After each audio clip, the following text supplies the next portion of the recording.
Wenzetu wametuacha katika teknolojia. Angalia huyu jamaa ametekwa hapo, alikuwa anasafirisha hivi vitu. Kuna matikiti, kuna ndizi, kuna matango, kuna machungwa, kuna nyanya, kumbe mote humo pamejaa madawa ya kulevya.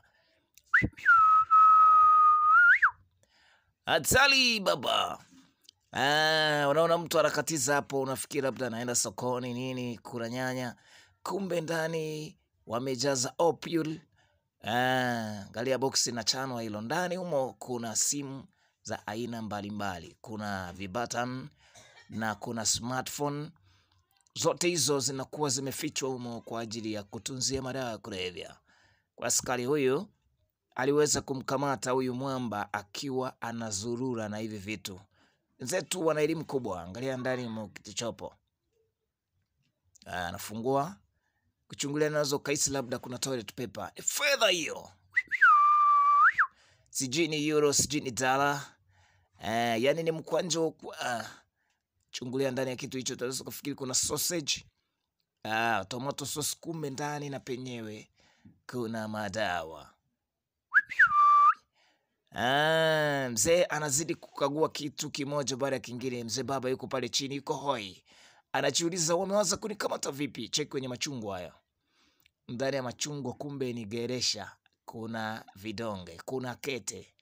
Wewe unaweza kujiuliza amekamatwa vipi huyu mwamba?